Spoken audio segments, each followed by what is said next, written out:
Freedom of movement for me and so many others has meant being able to live, work, and study across national borders, to slot into another way of life with ease, to call another place home and be welcomed as a resident, even if you're only visiting for the first time. Freedom of movement is being able to travel on a whim, to pop over to another country just because, or to try out a new life there, whether for a few weeks, a few months, or for years. To be entitled to employment, education, healthcare, and protection, as though you're a citizen. To have multiple doors open to you at all times, with countless opportunities for work, pleasure, and education. Freedom of movement essentially means a bigger playground. Sure, the world is bigger than the EU, and migration and travel will still be possible. But what was once a given right is being taken away. It will become something that you have to jump through hoops for in order to access. We've essentially opted as a nation to shrink our playground, to have fewer rights, and to create more work for ourselves every time we travel, trade, or move. There are countless families, couples, friendships, spanning the UK-EU border that will now be stretched and strained thanks to this loss of privilege. Sometimes you don't know what you've got until it's gone, and unfortunately the British public are just about to find that out the hard way.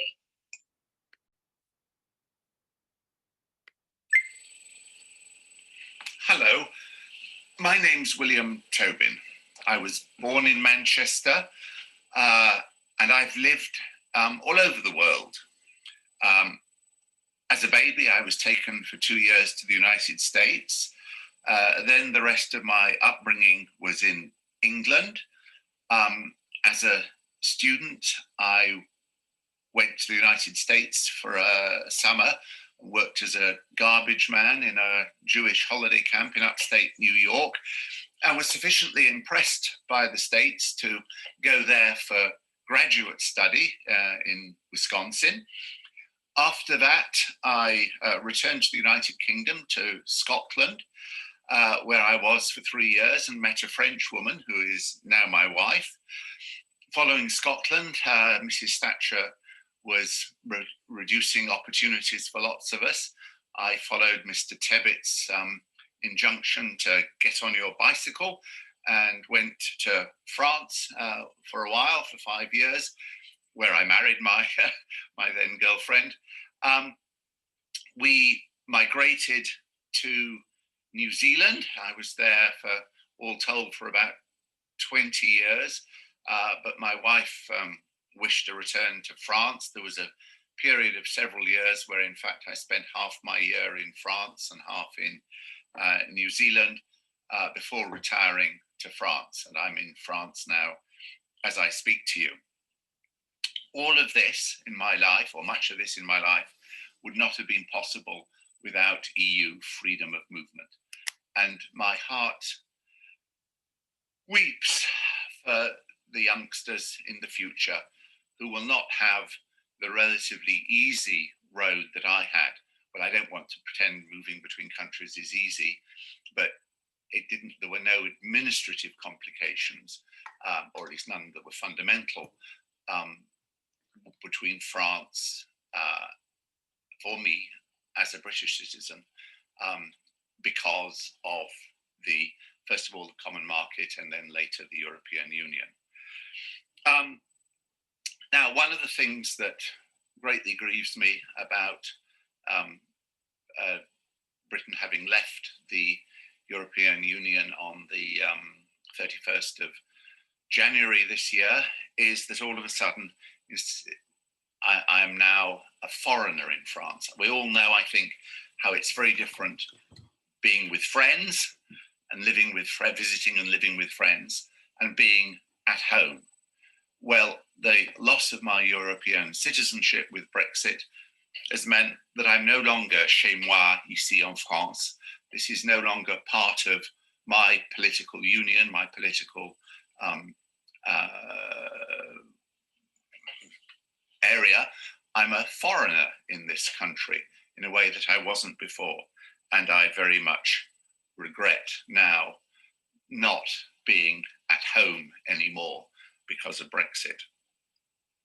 Now, the United Kingdom is a democracy, but it's a pretty ropey democracy. I saw in New Zealand how politics was revitalized by the introduction of proportional representation in the 90s. 7 million people in the UK are unable to vote at the moment, although I think they ought to be able to vote. There are people like me. There are foreigners who are living permanently in the UK, or many foreigners who are living permanently in the UK, since some of them, such as Commonwealth citizens, can vote. And then there are emerging adults. Altogether, 7 million is a lot of people. And that means that the referendum and elections generally are not free and fair. Well, they're free, they're not fair. It's very likely that had these people whose future is affected no end by Brexit, had they been able to vote in the referendum, the result would have been very different.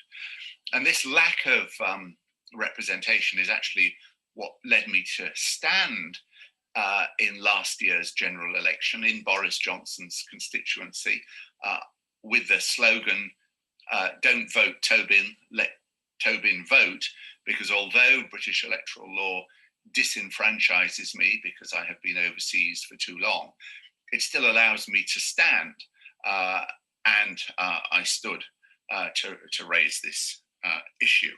If you want to find out more, I'm sure a Google search on William Tobin, that's Tobin, candidate, will bring up some links.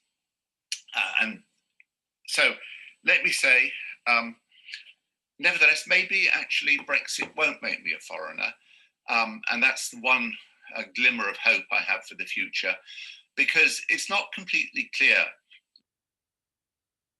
that the United Kingdom leaving the EU makes British citizens lose their European citizenship. The treaties talk about the citizenship being the fundamental status in the Union. There are arguments that you can't be derived of your citizenship without due process. And there was certainly no due process. There was no due process when on the 31st of January, I was still on the electoral rolls here in France for local elections and European elections. And on the 1st of February, I had very efficiently been removed from the rolls. Well, maybe finally, after many attempts, there are 2 or 3 court cases that have been either accepted by the Court of Justice of the European Union in Luxembourg, or have been referred for a preliminary ruling over the issue as whether British citizens have lost their European citizenship with Brexit. Maybe all European citizens, all British citizens will retain their European citizenship. Maybe only those that have exerted their European citizenship by moving to another country will retain their citizenship. Maybe nobody will retain their citizenship. I don't know, but there is a hope there. And for 2021, my hope is that the European Court will find that the treaties protect us more than the Commission and indeed the British government seem to think. So on that optimistic note, I hope, I can only weep at the UK's departure from the EU. Thank you. Bye-bye.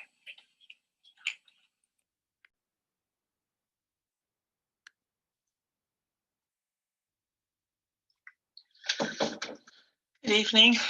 I'm Jo Pye and I live in South East London. Today is a bit of a groundhog day for me. It's the 31st of December 2020, and it's an end of an era in my life that I have cherished. I know I'm not alone in this. There are hundreds of us feeling exactly the same way. And I'd like to share my little life story, my little journey, being a European. I've always known I was European from the moment I was born, really.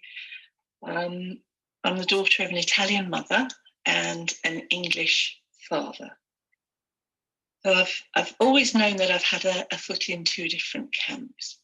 And I was born, as I said, in 1953. And perhaps it's useful if I just go back over my parents, how they met, because it's actually so important to the whole story of how the UK has merged into Europe and how my life has been entwined in Europe. My mother is Italian, and she was an announcer on Italian radio. She was the voice of Free Italy. She was the voice that the partisans listened to under the bedclothes when it was Italia combatte. And as the Allies were making their way up the peninsula, her voice would be the one that would be telling them in code where the Allies were going to spring next. My father was a sergeant in the British military police. And at one point in 1945, after the end of the war, the British authorities thought it would be a jolly good idea if the British Army fraternised with the worthy anti-fascists that were still knocking around in Rome. And they set up something called a tea dance. Now, the British officers were rather snooty about it and didn't really fancy that. So they harangued their sergeants into going to this tea dance with these worthies. Now, my father loved ballroom dancing. So he thought, okay, I'm going. And he went along, and as soon as he arrived at the tea dance, he looked at my mother and said, Christ, I've seen a virgin. This is important because my father had been working in the military police, in the vice squad, and he'd met all sorts of absolutely fabulous women in Greece and in Italy, women that had do all sorts of things to keep their families fed, and he had enormous respect for women. Anyway, he was absolutely smitten with my mother. And armed with just a Hugo's phrase book, they set off in a romance. And in 1946, they decided to marry in Rome. Now, at that point, my mother was still being threatened because she was fraternising with an ally.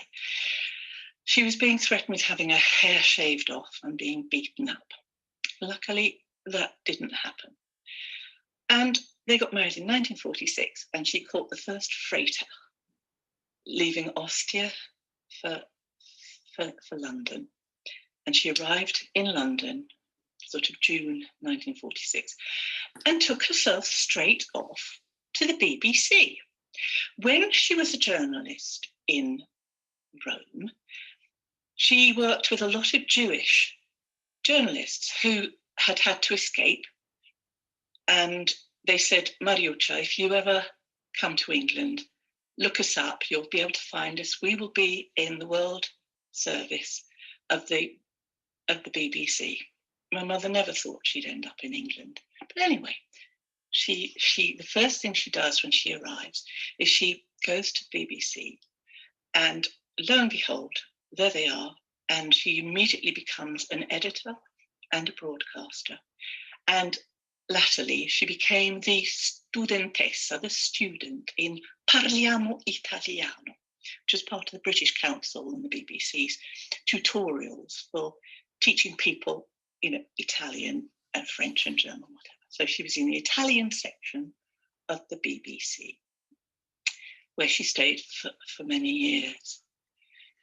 On the strength of the Parliamo Italiano, which was a sort of a primer in Italian, she became a teacher in adult education.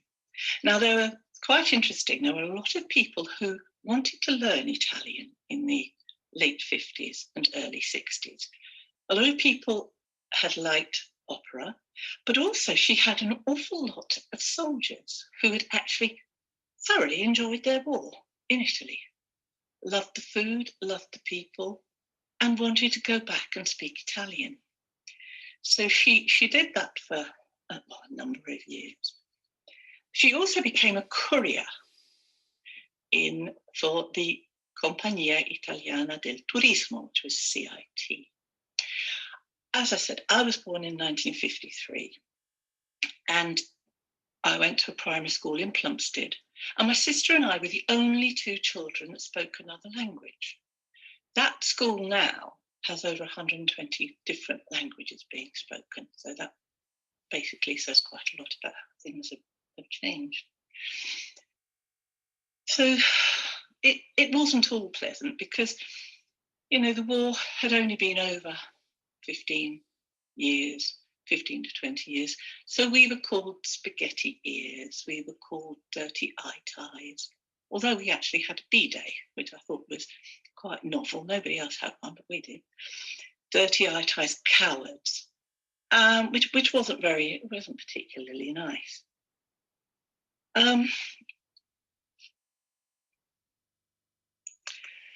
It didn't help also that my parents' the first house they bought was next door to a couple where the wife had lost her brother in the North African campaign to Italians. So unfortunately, she did suffer physically, emotionally, and mentally as a result of living next door to them.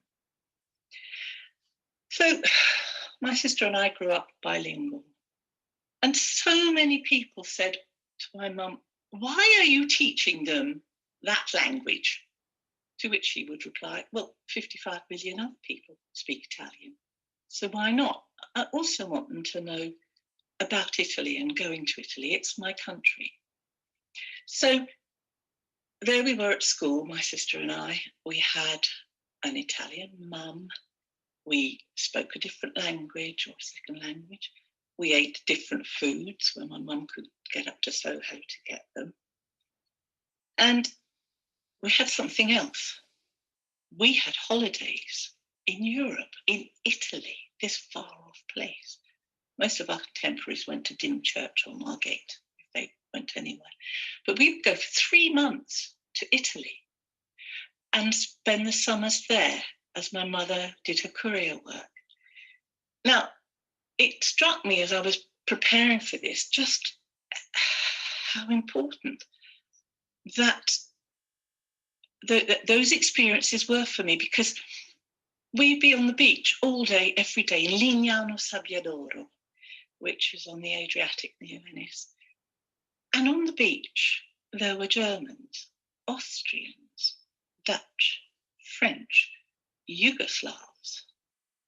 And we didn't have a language between us, but we had laughter, we had games, we taught each other games, we taught each other singing games that we had, as I say, we had nothing between us except fun and childish innocence. Now, it struck me how those parents of the children must have felt, thinking only 15 years previously, we were at war. The Germans, the French, the Dutch, the Brits, we were at war with one another. How did they feel watching us playing?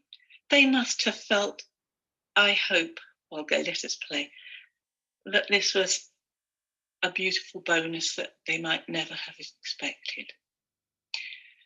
So that sort of puts my childhood into an episode. Then we joined the common market, and that was absolutely brilliant because I became a European. And it was really quite nice that, you know, I could have a foot in both camps and not be odd, not be considered odd. And I started to enjoy being able to go to Italy without having to surrender my passport to the questura, to the police, and get it back the next day, as they counted us in and they counted us out. So the 60s moved into the 70s and into the 80s. And we still had fear of the nuclear war, and we still had the Iron Curtain. And I had my first child, and I joined something called the National Childbirth Trust. And we started to get Hungarians, Poles, and East Germans. And it was so good to meet the enemy and know that they were exactly like us, and how good that was. And so, of course, they soon joined the European Economic Zone. And you can just imagine how I feel, or how I felt, being able to get in my car and drive all the way across Europe, only showing my passport once when I left over. This is one of the things that I am going to find so difficult, to lose that feeling that we Europeans, we share values, we share the land, the geography, we share ideals. And for me, with my background, to feel it wasn't just close Europe, but we could go almost up to Russia and still be in Europe. And that for me has been so important. And to lose that is one of the things that I am finding most difficult. To lose that sort of idea of belonging. I'm quite honestly, we went to Bruges on the 31st of January this year, my husband and I, because we really didn't want to stay in England for the festivities of leaving the European Union. And I already felt a stranger, somebody who really shouldn't be there, sort of almost like a leper. I know it was, nobody treated me badly. I just began to feel, I'm going back to this Groundhog Day. I'm going back to what I used to feel before, not really belonging to Europe, but feeling that I belong to Europe. This year, Andy and I were going to be moving to Italy to live in our beautiful home that we've built up there over a number of years. Well, no e-hicks, no, that's not going to happen. So those plans have been put on hold indefinitely. But like many other people, lots of us are in that same boat. And I'm not sure how I'm going to feel when I set off to Italy next time, how exactly I'm going to feel when I'm sitting on the beach in Italy and looking out over the mountains, whether I'll feel the same kinship or whether I'll feel odd.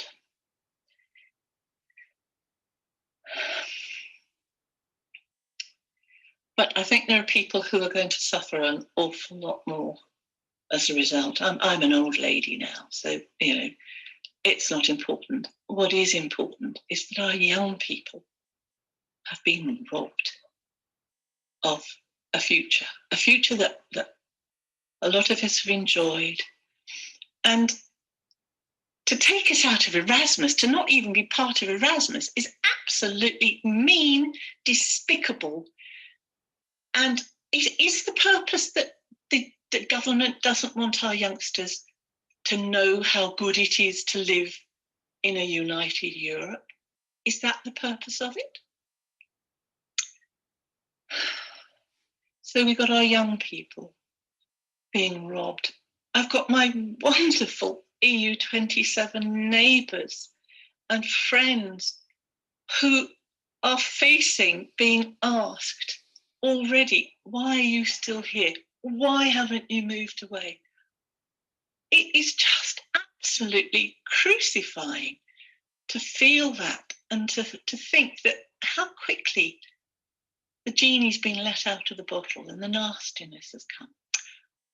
On the plus side, of course, there are millions of us who actually do like being European, and they want to stay European. And a lot of us are joining the European movement, March for Change, Volt Europa, the New Europeans. The new thing coming up is something called the rejoinregister.org. Now that is something where we're going to gather people's names that aren't going to get lost on government databases with petitions and things like this.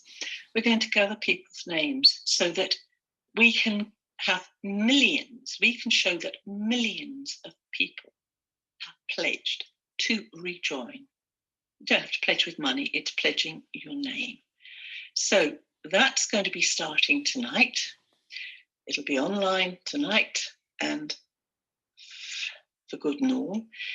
So do join if you feel that Europe is worth hanging on to, and our place in Europe, and our feelings for Europe, and our emotions, and our friends in Europe who want us back. But we've got to do so much now to rebuild. And although it's Groundhog Day for me,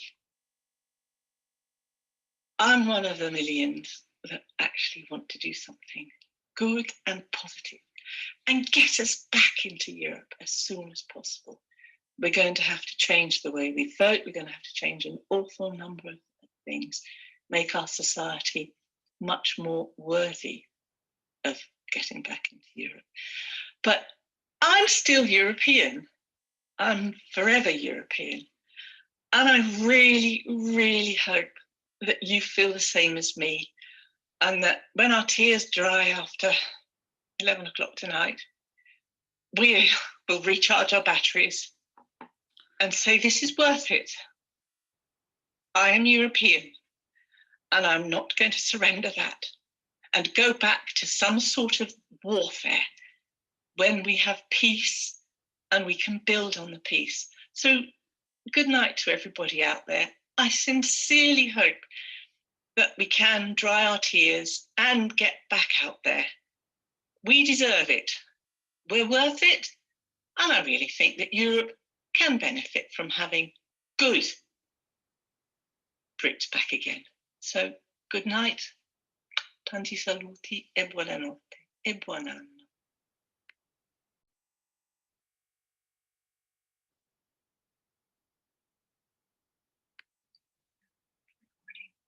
Hello, I am Micheal Nathanson, and I'm talking from a little village in Surrey called Cleggate, but of matters far afield from Cleggate. I'm a member of the New Europeans and greatly saddened by the UK's departure from Europe. By way of background, I'm 71 years old and retired after working as a lawyer for 45 years. I have been married to a Dutch lass for 44 years, having met in Italy. I have 3 children, of whom one is married to a French lady and another to a Swedish lady. We are a very European family. I have for many years been involved with Italy and had the honor of being decorated by the Italian president in 2006 to become a Cavaliere Grande Ufficiale, having been awarded in 2002 an OBE by the Queen.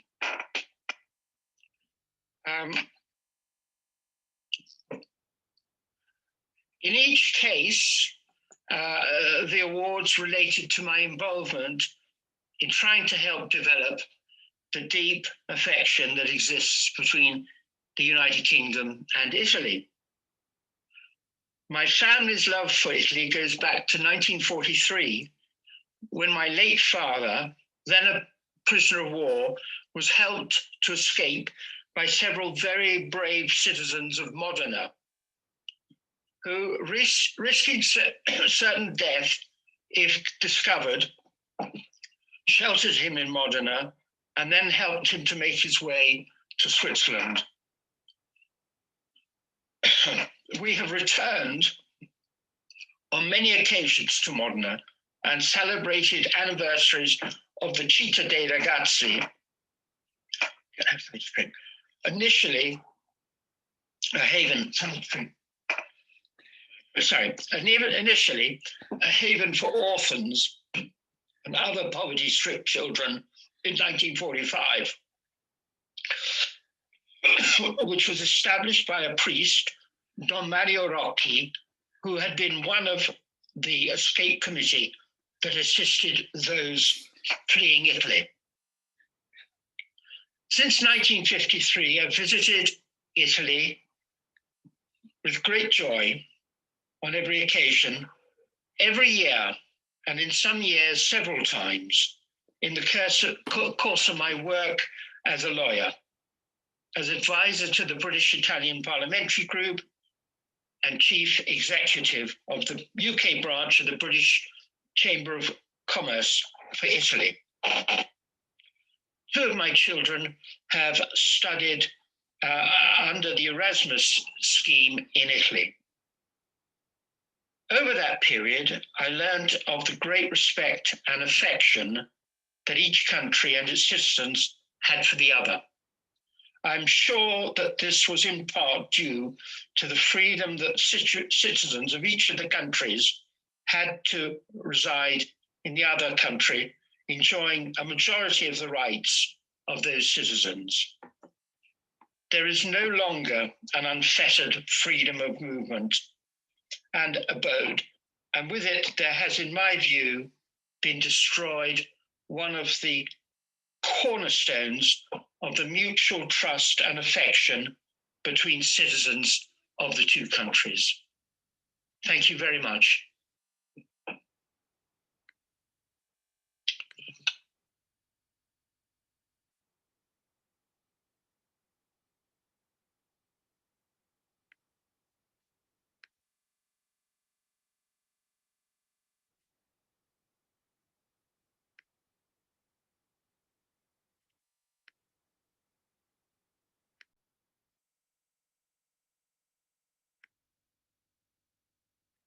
Well, hello, I'm with Julie Smith, who is a reader in European politics at the University of Cambridge and a member of the House of Lords. Hello, Julie, thank you for making time for this.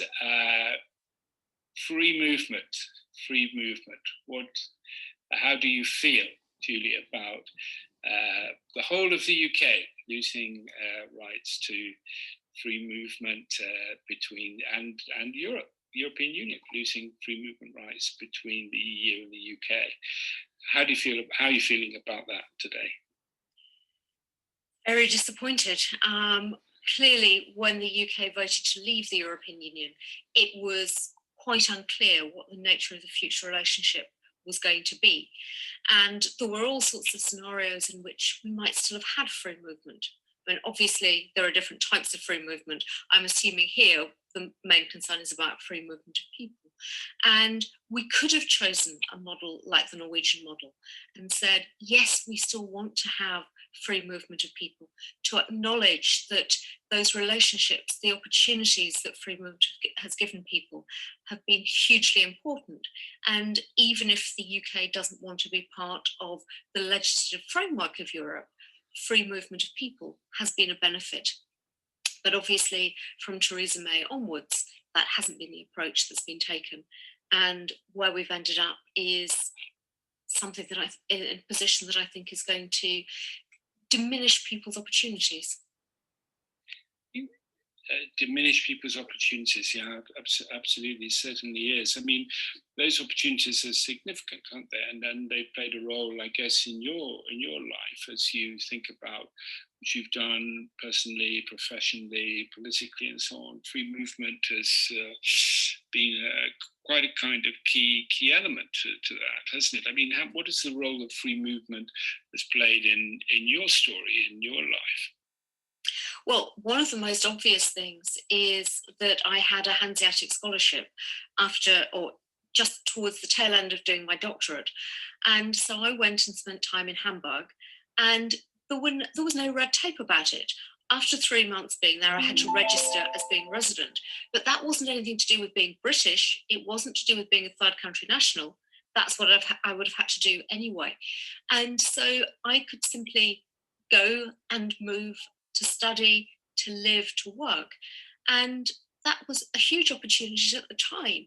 I didn't even think about, I didn't appreciate that this was essentially something, thanks to the Maastricht Treaty, that I had a right as an EU citizen to be able to go and live in another European country. And in the intervening 25 years or so, my life has been about studying the European Union. And I have just assumed that I can hop on the Eurostar and go to Brussels at the drop of a hat, that I didn't have to think, do I need a visa? Or as long as I had a ticket and a few euros, I was going to be able to go to Brussels, to Paris, and I keep hoping that I'm going to be able to go to Amsterdam on the train. But now it's going to be as a third country national with all the bureaucracy that brings about. And I didn't ever do an Erasmus program. That came in just at the time I was starting to be an undergraduate at Oxford. But I've got former students, family members who've done Erasmus, and it's been life-changing for them. And that's something that the government's decided the UK shouldn't be part of. And one of the really strange things is that if you're in Northern Ireland, you're still going to be able to be part of Erasmus, because the Irish government has said, we'll still support Erasmus for students in the north of Ireland. So that's one of the ways, just a very small way, that not only are British people losing out because of this, but we're seeing divisions between Great Britain and Northern Ireland. Absolutely, life-changing experiences for a lot of people who've had the opportunity, which they won't have in the future, to study on Erasmus and to enjoy free movement rights, right to work, live, travel, retire.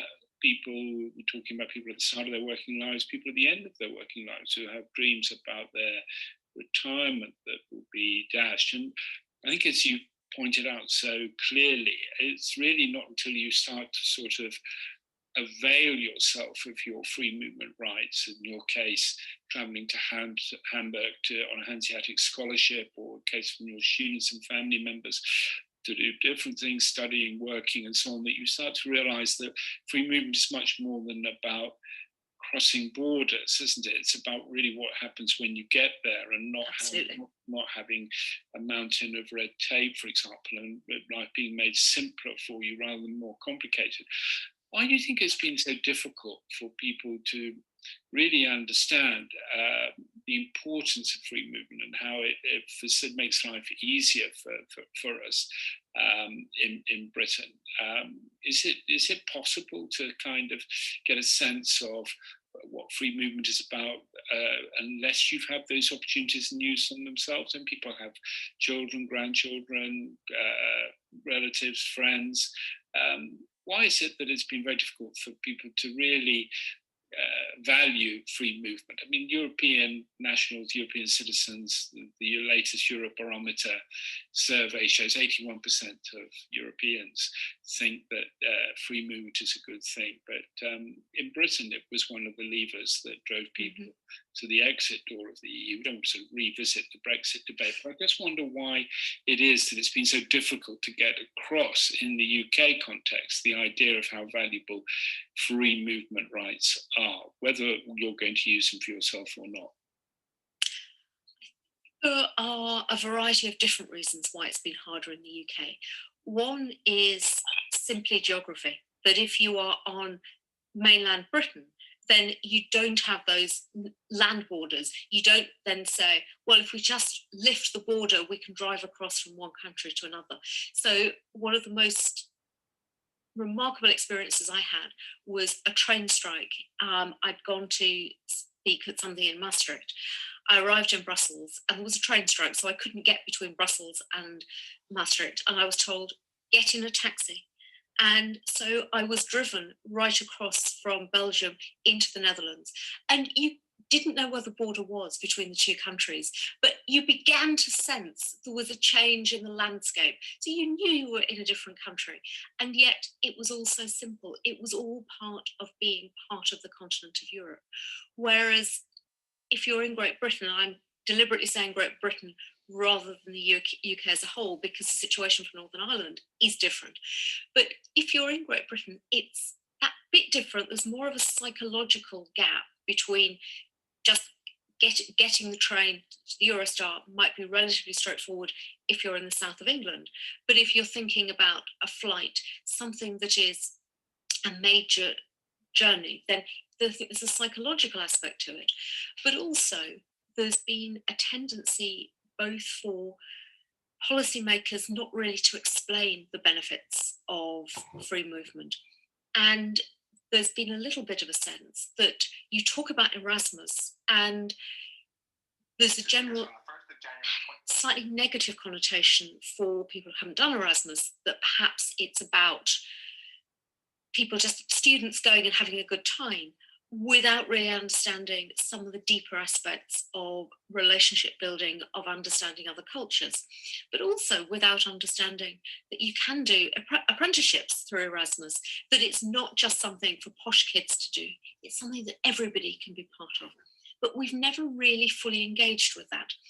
And the free movement issue became, I think, problematic because, again, it became about the Polish plumber or the Czech au pair, something about having people coming and doing services in your home, maybe, that not everyone was going to benefit from.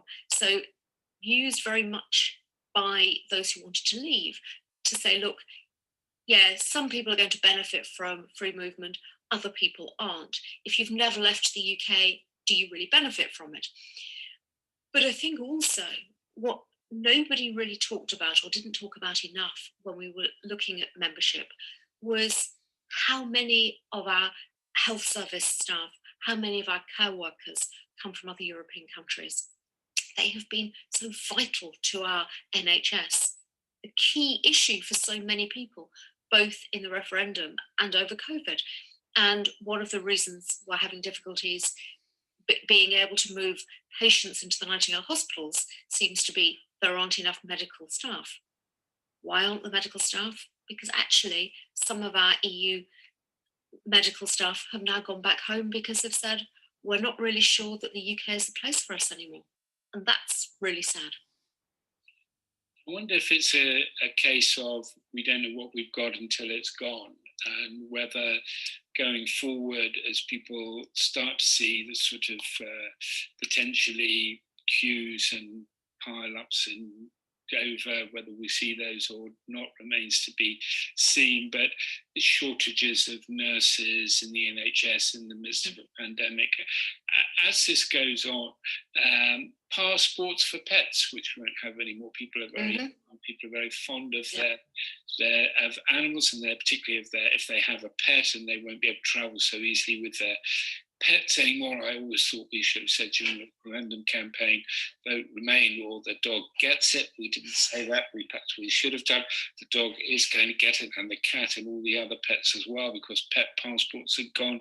And what about roaming charges? You know, I wonder when people are on their holidays, perhaps on the Costa Brava, or if they like to go and trying to download their favourite film or football match, and suddenly discover that I mean, do you think we'll all end up being, realising at some point that actually life has become more complicated, away from the politics? Our day-to-day lives have somehow not been made simpler; they've been made more complicated, and that something might change. Is it a case of we don't know what we've got until it's gone, or are just people fundamentally against it, do you think? I think there might be a bit of we don't know what we've got until it's gone. And that anecdote that I said earlier about when I went to Germany as a Hanseatic scholar, it didn't really occur to me that it was easy for me to do because we were part of the European Union. I was just used to it. There will still be Hanseatic scholars. It won't stop, but everything like that will be quite difficult. And one of the things that roaming charges, I think, were one of the few things that were actually quite effectively talked about in the referendum. But if you don't go abroad, if you never travel, then maybe that doesn't affect you. But something that was pointed out earlier today, one of my friends said they'd been to the post office to try and send parcels abroad. And for the first time in many years, they had to fill out a customs declaration form to say what the value was, what the gift was. And then they were told at the post office, but actually we can't send anything to Europe at the moment anyway, because we don't have control of our ports. Now, I think we have at least heard that we're supposed to be taking back control of our ports and our borders and so on. But the idea that we have to go back and start filling in pieces of paper that for decades we didn't have to do, people, I think, will start asking, why are we doing this? Why are we doing this is a very good question for people to ask now and in the future, and that perhaps brings us to the point of the conversation where as we come towards the end of the time that we've allocated for this conversation on this important day. Don't let us wind the conversation up without asking you whether in your mind whether you can point to anything positive at all, and even though it's a very grey and gloomy day as Britain leaves the economic union and we lose our free movement rights as well. Is there something that you could point to? Is there anything positive? Is there hope? What would you say? What have you got in your heart or in your mind in relation to the future that is a little bit hopeful? I think actually the fact that there is an agreement is a good starting point, because if we were leaving the European Union at the end of the transitional period with no deal, if negotiations after 11 months had completely broken down, then I think it would be very difficult for us to find a way back, for us to keep good relations with the EU 27. And so the agreement is a starting point.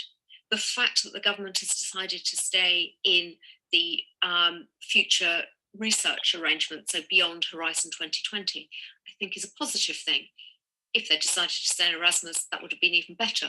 But I think the fact that we haven't closed the door completely means that we can then take the opportunity to rebuild relations. But one of the things that I think is going to be really important is that we recognise that just because the world can speak English doesn't mean that we should simply be doing that. And maybe now is the time to rebuild our language learning and look as well, not just at relations with the EU 27 as a bloc, but also look again at strengthening our bilateral relations with those partners that have been so important over the last 45 years. Think about our bilateral relations, think about our languages, our language skills, our intercultural skills, an invitation to perhaps reflect a little bit and do a little bit more about that. It's a very, very positive comment moving forward. Julia Smith, reader in European politics at the University of Cambridge, member of the House of Lords. Thank you very much for sharing your memories, your reflections on past, present and future of free movement in Europe and in particular between the EU and the UK. Thank you very much indeed. Thank you.